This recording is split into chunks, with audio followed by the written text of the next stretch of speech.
Sejak remaja, hidupku tidak pernah benar-benar bebas. Bukan karena mama dan papa mengekang, tapi karena mereka punya satu tujuan yang jelas. Membentuk aku jadi orang yang siap menanggung beban besar. Aku terbiasa bangun pagi bahkan saat libur sekolah. Papa selalu bilang, hari yang dimulai terlalu siang biasanya berakhir tanpa arti. Tidak ada pagi tanpa jadwal. Tidak ada malam tanpa evaluasi. Saat teman-temanku sibuk mencari jati diri, aku sudah duduk di ruang kerja papa. Mendengarkan obrolan yang bahkan belum sepenuhnya kupahami, tentang bisnis, tanggung jawab, dan keputusan yang tidak boleh diambil dengan emosi. Papa tidak pernah membentak, tapi sekali beliau bicara, aku belajar untuk mendengarkan. Mama berbeda caranya. Beliau mengajariku ketenangan. Perempuan yang kuat bukan yang paling keras, kata mama suatu sore. Tapi yang bisa tetap tenang saat orang lain panik. Mama sering mengajakku bicara soal sikap, cara duduk, cara menatap orang, cara menjawab tanpa membuka terlalu banyak isi hati. Katanya, tidak semua orang pantas tahu apa yang kita pikirkan. Waktu itu aku menganggap semuanya berlebihan, aku hanya anak remaja yang ingin hidup normal. Tapi rumahku tidak pernah benar-benar normal. Setiap acara keluarga selalu terasa seperti rapat tanpa agenda. Tawa ada, tapi matanya berbeda. Sapaan hangat terdengar, tapi rasanya tidak selalu tulus. Aku ingat sepupu-sepupuku sering memujiku berlebihan. Kamu beruntung banget, Alia. Pasti nanti kamu yang pegang semuanya. Itu terdengar seperti doa. Tapi entah kenapa, selalu membuat tengkukku dingin. Kini aku bukan lagi remaja. Usiaku 28 tahun.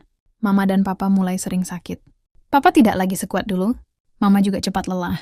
Dan sejak itulah suasana rumah berubah. Keluarga yang dulu hanya datang saat hari besar, kini sering muncul tanpa alasan jelas. Tante yang dulu jarang bertanya, kini mendadak peduli. Sepupu yang dulu sibuk, kini sering ingin tahu kegiatanku.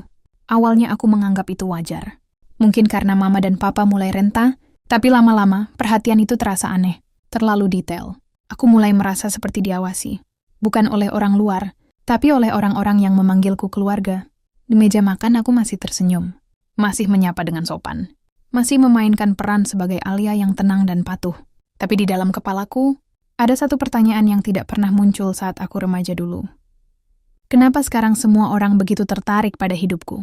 Papa pernah bilang, posisi tinggi itu sunyi. Banyak yang mendekat bukan karena peduli, tapi karena berharap. Dulu aku mengira beliau bicara soal bisnis. Sekarang aku mulai sadar, mungkin beliau sedang bicara soal keluarga kami sendiri.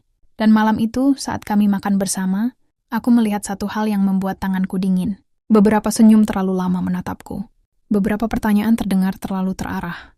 Untuk pertama kalinya dalam hidupku, aku merasa rumahku sendiri bukan lagi tempat paling aman. Beberapa bulan terakhir, meja makan rumah kami jarang sepi. Dulu makan malam hanya aku, mama, dan papa. Tenang, sunyi. Kadang hanya suara sendok bertemu piring.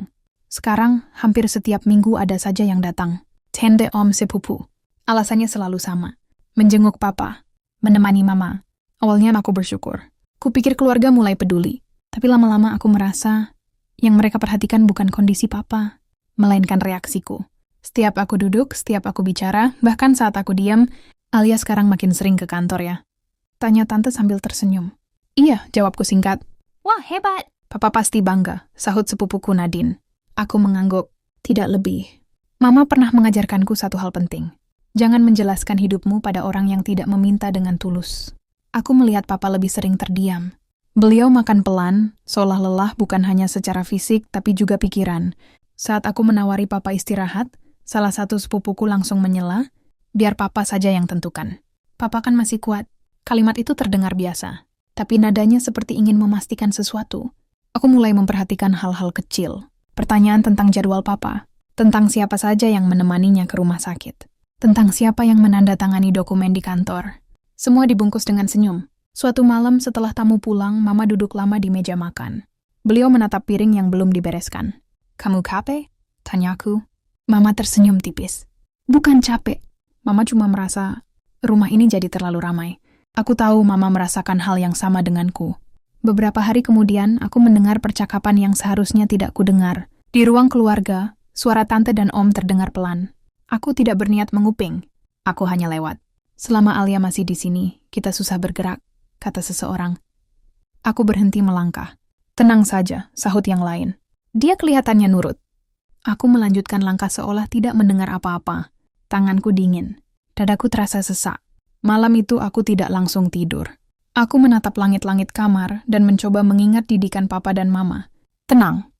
Jangan bereaksi berlebihan. Dengar dulu. Amati. Aku masih ingin percaya mereka hanya khawatir. Tapi satu hal mulai jelas di kepalaku. Perhatian yang berlebihan bukan selalu tanda sayang. Kadang, itu tanda orang sedang menghitung. Dan sejak malam itu aku tahu, aku tidak hanya sedang menemani orang tuaku yang menua.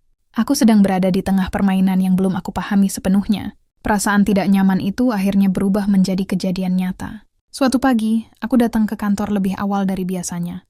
Papa sedang tidak enak badan, jadi aku berniat menggantikan beliau memimpin rapat kecil dengan tim inti. Aku masuk ruang rapat dengan tenang. Laptop sudah siap, catatan sudah kubawa. Tapi saat rapat dimulai, aku merasakan suasana yang aneh. Beberapa direktur senior saling bertukar pandang. Ada yang terlihat ragu, ada yang canggung. "Ada apa?" tanyaku akhirnya. Pak Damar, direktur senior yang sudah lama bekerja dengan Papa, menarik napas pelan. "Alia, sebelum rapat dimulai, kami perlu memastikan satu hal." Aku menatapnya. "Memastikan apa, Pak?" Beliau menutup map di depannya. "Tadi pagi kami menerima surat internal. Isinya tentang perubahan alur persetujuan keputusan strategis." Aku terdiam. "Perubahan apa?" "Untuk sementara," lanjut Pak Damar hati-hati, "beberapa keputusan penting harus melalui perwakilan keluarga. Bukan langsung kamu. Aku merasa seperti baru saja melewatkan satu bab penting dalam hidupku sendiri. Siapa yang mengajukan ini?" Tanyaku pelan. Tidak ada yang langsung menjawab. Tapi aku tahu, nama sepupuku Reno muncul di benakku. Dan tentu saja dukungan dari orang tuanya. Aku mencoba tersenyum. "Papa tahu soal ini?" Pak Damar menggeleng pelan. "Belum. Kami ingin menunggu kondisi beliau lebih stabil." Setelah rapat selesai, aku duduk lama di kursiku.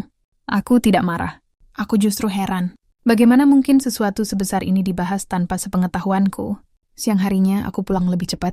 Mama sedang menemani Papa beristirahat. Aku tidak ingin membuat suasana semakin berat. Aku hanya duduk di samping Papa dan menggenggam tangannya. "Papa," kataku pelan, "kalau nanti Papa ingin mengubah sesuatu di perusahaan, Papa pasti bilang ke aku kan?" Papa membuka mata dan menatapku lama. "Kenapa tiba-tiba bertanya begitu?" Aku tersenyum tipis. "Tidak apa-apa. Aku cuma ingin memastikan." Papa menggenggam tanganku lebih erat. "Kamu anak Papa satu-satunya. Tidak ada keputusan besar tanpa kamu tahu." Jawaban itu menenangkan, sekaligus menegaskan kecurigaanku. Malamnya aku menerima pesan dari Nadine. Isinya singkat. "Kak, keluarga cuma ingin membantu." Jangan salah paham ya. Aku menatap layar ponsel cukup lama. Membantu atau mengambil alih. Untuk pertama kalinya, aku sadar satu hal pahit. Ada keputusan tentang hidupku yang sedang dibicarakan tanpa kehadiranku. Dan kalau aku terus diam, aku bukan hanya akan kehilangan kendali, aku bisa kehilangan segalanya pelan-pelan. Sejak kejadian di kantor itu, aku berhenti menganggap semua ini sebagai kebetulan. Aku masih tersenyum saat bertemu keluarga, masih menyapa dengan nada yang sama, masih terlihat tenang. Tapi di dalam, aku mulai menyusun langkah. Aku kembali membuka catatan lama Papa. Buku-buku kecil yang selalu beliau simpan di laci meja kerjanya. Isinya bukan angka, tapi nama. Orang-orang yang bisa dipercaya, orang-orang yang harus diwaspadai. Beberapa nama yang dulu terasa asing, kini terasa sangat relevan. Aku juga mulai lebih sering berbicara dengan Pak Damar. Bukan dalam rapat resmi, tapi obrolan singkat di sela waktu. "Apa yang sebenarnya sedang dibicarakan keluarga di belakang?" tanyaku suatu sore. Pak Damar menatapku lama. "Alia, sejak papa kamu sering sakit, ada dorongan agar perusahaan punya pengawasan tambahan dari keluarga." "Pengawasan atau kendali?" tanyaku. Beliau tidak langsung menjawab. "Itu sudah cukup. Di rumah, suasana makin terasa aneh. Sepupuku mulai sering menanyakan hal-hal kecil. 'Kak, besok papa ke rumah sakit jam berapa?' 'Kak, sekarang siapa yang tanda tangan laporan keuangan?' Pertanyaan yang terlalu terarah. Malam itu, aku duduk di kamar papa. Beliau tertidur, napasnya pelan. Aku sadar satu hal. Selama ini aku terlalu sibuk menjaga perasaan orang lain. Aku lupa satu hal penting yang papa ajarkan. Tanggung jawab tidak bisa ditunda hanya karena kita ingin terlihat baik. Aku mengirim pesan ke seseorang yang selama ini selalu ada di sisiku, pacarku. "Aku butuh bicara besok." Dia membalas cepat. "Aku selalu ada." Entah kenapa kalimat itu membuatku sedikit lebih tenang. Keesokan harinya, saat makan siang keluarga, aku melihat mereka semua duduk lengkap. Terlalu lengkap untuk sekadar kebetulan. Tante tersenyum lebar. "Kami kepikiran, Alia. Mungkin kamu sudah terlalu lelah. Bagaimana kalau beberapa urusan kamu istirahatkan dulu?" Aku menaruh sendok perlahan.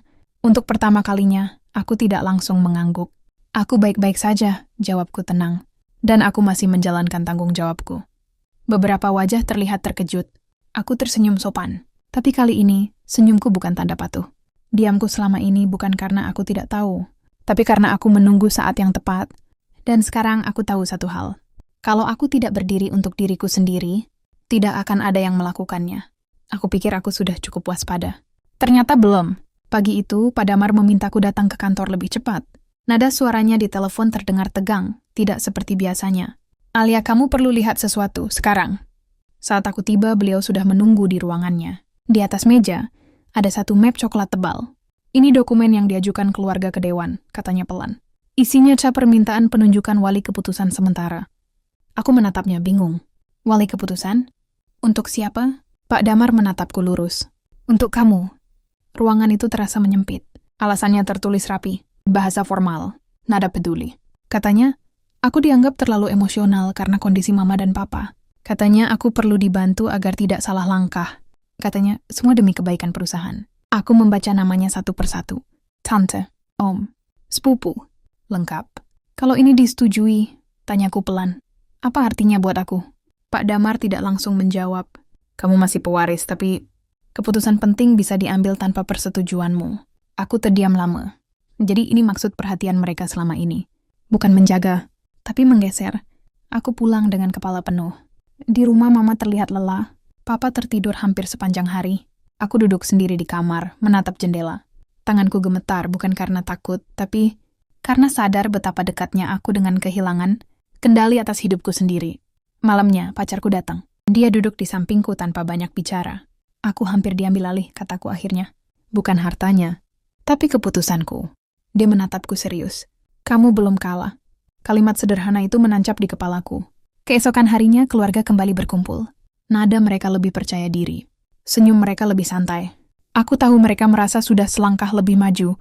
Tapi untuk pertama kalinya, aku juga tahu satu hal penting. Kalau aku terus bertahan dengan cara lama, diam, sopan, menunggu, aku akan benar-benar tersingkir. Dan saat aku menatap wajah-wajah itu satu persatu, aku berjanji dalam hati. Aku tidak akan menyerahkan hidupku pada orang yang hanya melihatku sebagai penghalang. Ini bukan lagi soal warisan, ini soal berdiri. Dan aku baru saja memutuskan, aku akan melawan dengan caraku sendiri. Setelah membaca dokumen itu berulang kali, aku akhirnya berhenti marah. Marah hanya akan membuatku terlihat seperti yang mereka tuduhkan.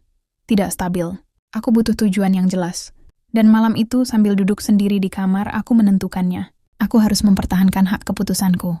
Bukan dengan emosi, tapi dengan bukti bahwa aku mampu. Keesokan harinya, aku datang ke kantor lebih pagi dari biasanya. Bukan untuk rapat, tapi untuk belajar ulang. Aku meminta semua laporan yang selama ini hanya kulihat sekilas. Keuangan investasi risiko. Aku ingin tahu detail yang biasanya disembunyikan di balik ringkasan. Beberapa staf terlihat kaget, tapi aku tidak peduli. Aku juga mulai lebih sering berdiskusi dengan Pak Damar. Bukan soal keluarga, tapi soal perusahaan. Kalau mereka ingin menunjuk wali keputusan, kataku, berarti mereka ingin terlihat lebih siap daripada aku. Pak Damar mengangguk, maka kamu harus membuktikan sebaliknya.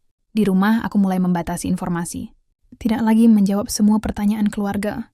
Tidak lagi menceritakan jadwalku. Beberapa sepupu mulai terlihat tidak nyaman. Tante mulai sering menatapku lebih lama dari biasanya. Suatu sore, Nadine mendekatiku. Kak, kamu kelihatan capek. Jangan dipaksakan. Aku tersenyum. Aku baik-baik saja. Jawaban yang sama. Tapi kini maknanya berbeda. Aku juga berbicara jujur pada Mama. Bukan soal dokumen, tapi soal perasaanku. Mama percaya aku, kan? Tanyaku pelan.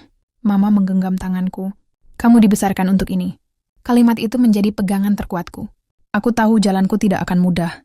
Aku tahu mereka tidak akan diam. Tapi untuk pertama kalinya sejak semua ini dimulai, aku tidak lagi merasa terpojok. Aku sudah menentukan tujuan. Dan aku tidak akan mundur hanya karena mereka lebih ramai.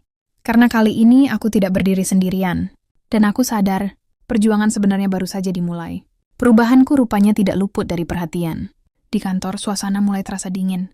Beberapa orang yang dulu ramah, kini lebih berhati-hati berbicara denganku.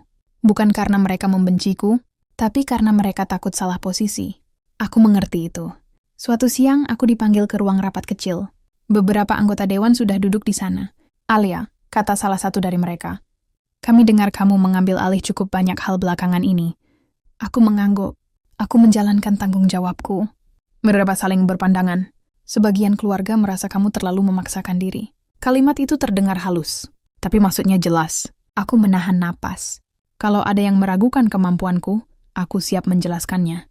Dengan data, ruangan itu hening beberapa detik. Setelah rapat, aku merasa lelah. Bukan fisik, tapi pikiran. Di rumah, tekanan tidak kalah berat. Tante mulai sering berkata dengan nada prihatin, "Kamu jangan terlalu keras sama diri sendiri, Alia."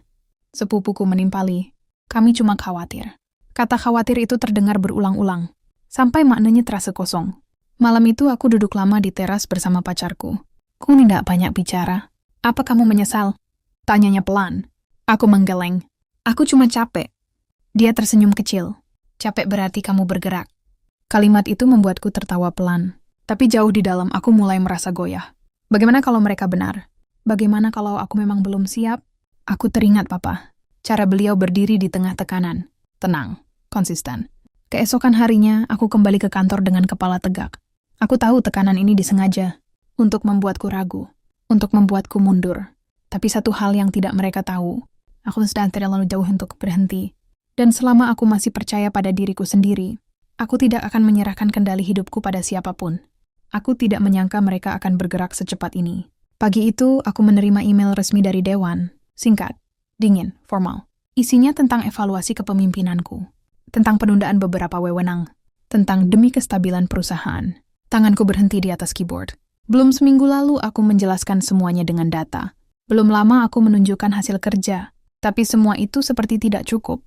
Aku menemui Pak Damar. Wajahnya terlihat berat. "Mereka sudah sepakat," katanya pelan. "Sebagian wewenangmu ditahan sementara." "Siapa yang mendorong ini?" tanyaku. Beliau tidak perlu menjawab. Aku sudah tahu.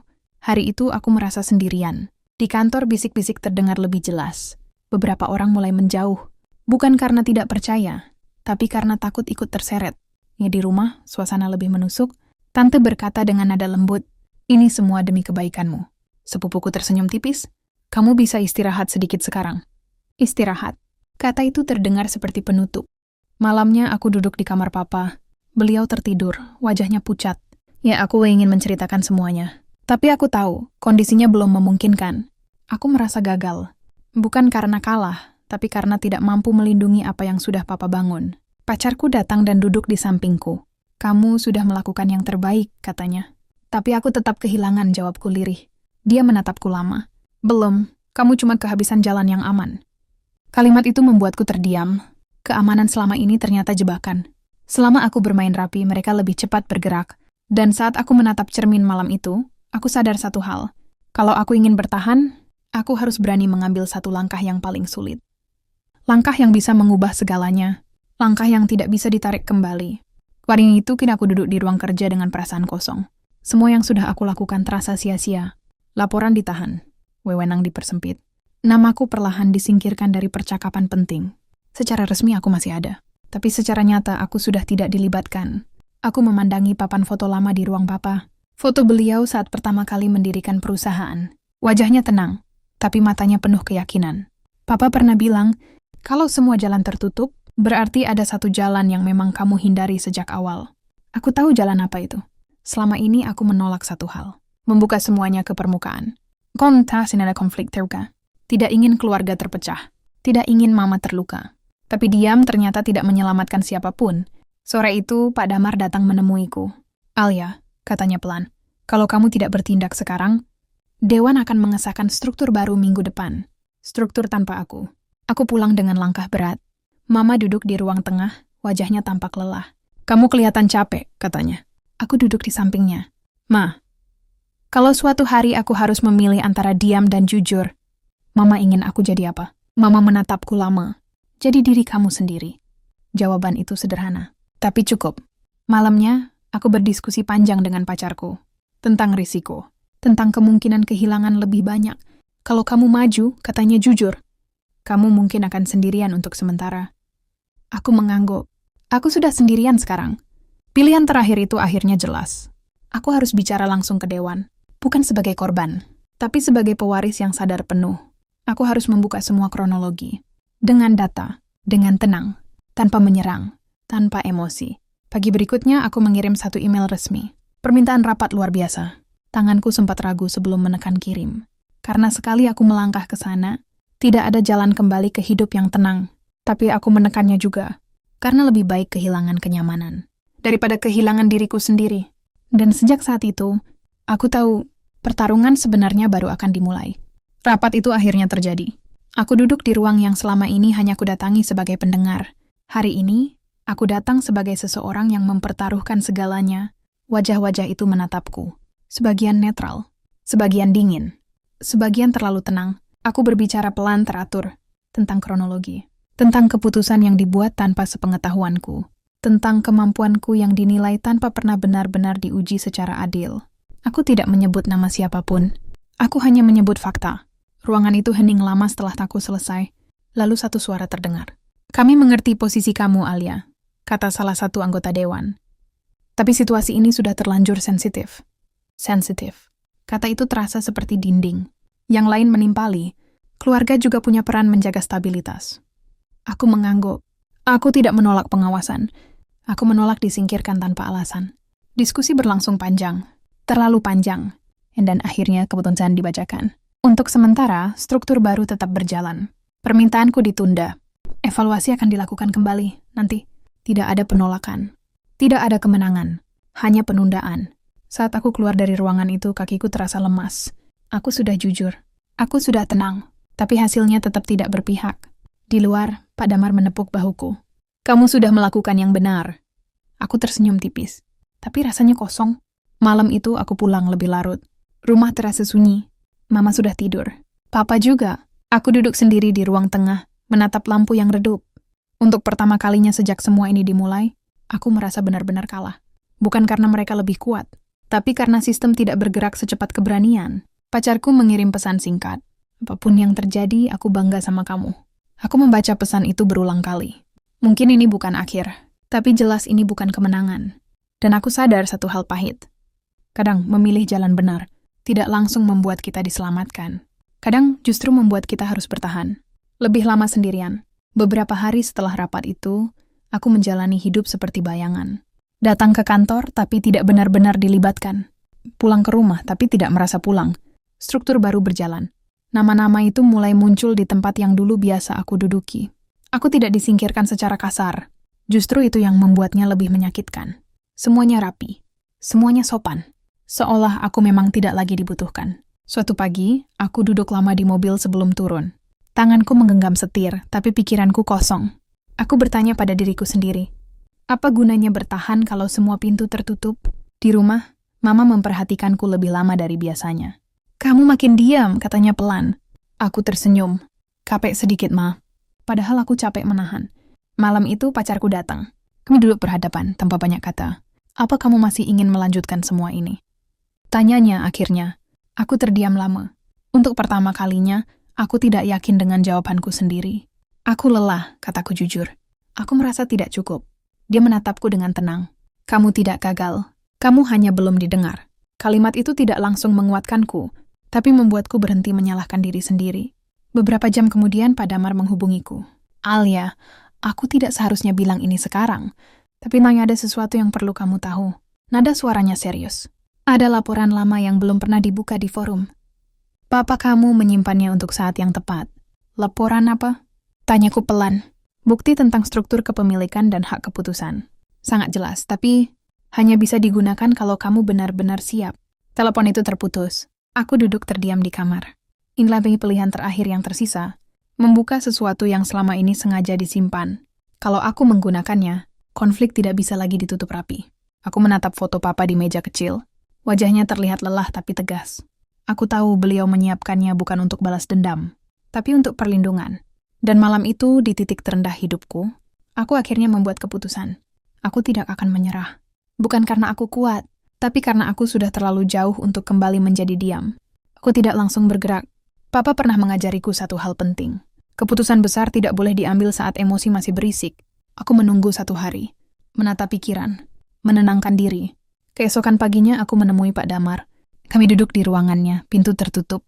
Beliau menyerahkan satu map tipis. Tidak mencolok, tapi terasa berat. "Papa kamu menyimpannya secara pribadi," katanya.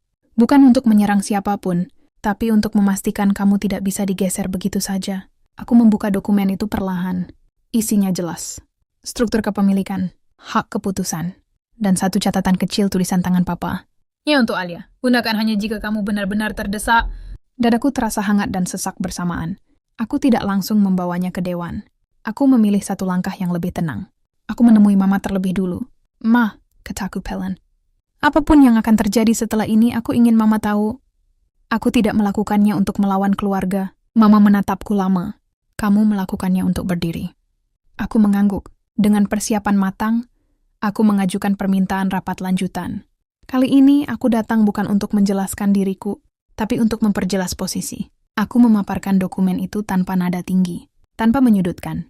Hanya fakta. Ruangan menjadi sunyi. Beberapa wajah yang dulu tenang, kini berubah. Bukan panik, tapi sadar. Aku tidak meminta kekuasaan penuh, kataku. Aku hanya meminta hak yang memang sudah ditetapkan. Tidak ada debat panjang kali ini. Tidak ada penundaan. Keputusan tidak langsung diumumkan hari itu. Tapi saat aku keluar dari ruangan, aku tahu satu hal. Arah sudah berubah. Malamnya, aku pulang dengan langkah lebih ringan. Untuk pertama kalinya setelah lama, aku bisa tidur tanpa beban di dada. Aku belum menang sepenuhnya. Tapi aku juga tidak kalah. Dan itu cukup untuk terus melangkah. Beberapa hari setelah rapat itu, keputusan resmi akhirnya keluar. Tidak diumumkan dengan gegap gempita, tidak ada perayaan. Hanya satu surat internal yang singkat dan jelas.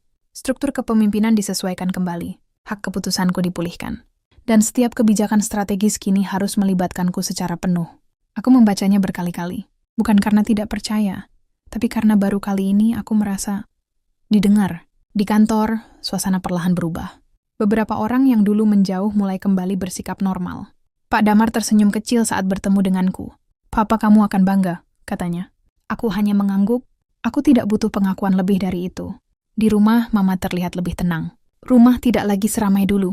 Kunjungan keluarga berkurang dengan sendirinya. Beberapa sepupu masih menyapa, dengan sikap yang lebih hati-hati. Tidak ada permusuhan terbuka. Tidak ada pertengkaran. Hanya jarak yang kini terasa jelas. Suatu sore, aku duduk di taman bersama pacarku. Angin bertiup pelan. Kamu kelihatan lebih ringan, katanya. Aku tersenyum. Aku tidak lagi merasa harus membuktikan apapun pada semua orang. Aku akhirnya paham satu hal penting. Aku tidak perlu menjadi keras untuk bertahan. Aku hanya perlu berdiri di tempat yang memang menjadi hakku. Malam itu aku menemani papa yang mulai lebih sering terjaga. Beliau menatapku lama, lalu tersenyum kecil. Kamu sudah sampai di titik itu, katanya pelan. Aku menggenggam tangannya, karena papa mengajariku. Aku tahu, tidak semua luka harus disembuhkan dengan balas dendam. Sebagian cukup dengan kejelasan. Dan untuk pertama kalinya sejak lama, aku merasa hidupku kembali berada di tanganku sendiri. Setelah semua kembali tenang, aku punya banyak waktu untuk berpikir. Bukan tentang perusahaan, bukan tentang jabatan, tapi tentang keluargaku sendiri. Dulu aku percaya satu hal sederhana. Selama kita bersikap baik, orang akan membalas dengan niat yang sama. Nyatanya tidak selalu begitu. Aku belajar bahwa kedekatan tidak selalu sejalan dengan ketulusan. Dan hubungan darah tidak otomatis membuat seseorang layak dipercaya. Ya, pelajaran itu pahit tapi perlu. Aku juga belajar bahwa menjadi perempuan yang tenang sering disalahartikan sebagai lemah. Padahal ketenangan justru membuatku bertahan tanpa kehilangan diriku sendiri. Mama pernah berkata, menjaga diri bukan berarti memusuhi. Kini aku mengerti maksudnya. Aku tidak membenci siapapun. Aku hanya memberi batas. Di kantor aku bekerja lebih fokus. Tidak lagi ingin membuktikan apapun. Aku menjalankan tanggung jawab dengan caraku sendiri. Di rumah, aku menikmati hal-hal kecil yang dulu terlewat. Menemani mama minum teh. Mendengarkan papa bercerita, meski kadang ceritanya berulang. Aku juga belajar bersyukur pada orang-orang yang memilih tinggal saat keadaan tidak menguntungkan. Pacarku adalah salah satunya. Dia tidak pernah mendorong, tidak pernah menarikku ke arah tertentu, hanya berjalan di sampingku. Dan mungkin itu bentuk dukungan terbaik. Aku sadar hidup tidak selalu adil, tapi kita bisa memilih untuk tetap jujur pada diri sendiri. Karena pada akhirnya, yang paling penting bukan siapa yang menang, melainkan siapa yang masih bisa berdiri dengan tenang setelah semuanya selesai. Sekarang saat aku menoleh ke belakang, semua terasa seperti perjalanan panjang yang sunyi. Aku tidak pernah bercita-cita menjadi pusat perhatian. Aku hanya ingin menjalani hidup dengan tenang, menjaga apa yang mama dan papa bangun. Tapi hidup membawaku ke tempat yang tidak pernah aku bayangkan. Tempat di mana aku harus belajar berdiri, bahkan saat orang-orang terdekat mencoba mendorongku pergi. Aku pernah hampir menyerah, pernah merasa tidak cukup. Pernah berpikir bahwa diam adalah pilihan terbaik. ternyata tidak. Dia memang bisa menjaga kedamaian, tapi kejujuran menjaga harga diri. Aku belajar bahwa warisan tidak selalu berbentuk harta atau jabatan. Warisan bisa berupa cara berpikir, cara menahan emosi, cara memilih jalan yang benar meski tidak populer. Papa mewariskan keteguhan, Mama mewariskan ketenangan, dan aku membawa keduanya dalam hidupku. Kini, perusahaan berjalan dengan arah yang jelas. Keluarga tetap keluarga, dengan jarak yang sehat. Tidak semua hubungan harus dipertahankan dengan kedekatan. Sebagian cukup dijaga dengan batas. Aku juga belajar satu hal penting sebagai perempuan. Menjadi lembut tidak berarti mudah disingkirkan. Aku masih Alia yang sama. Tenang, tidak suka konflik. Tapi sekarang, aku tahu kapan harus bicara. Dan kapan harus berdiri. Jika ada satu pesan yang ingin ku sampaikan, pada siapapun yang mendengarkan ceritaku ini, itu sederhana. Jangan takut menjaga hakmu, bahkan jika yang kamu hadapi adalah keluargamu sendiri. Karena hidup yang kamu pertahankan dengan jujur akan selalu lebih bermakna daripada hidup yang kamu korbankan demi terlihat baik. Dan itulah kisahku. Bukan tentang kemenangan besar, tapi tentang bertahan tanpa kehilangan diri sendiri.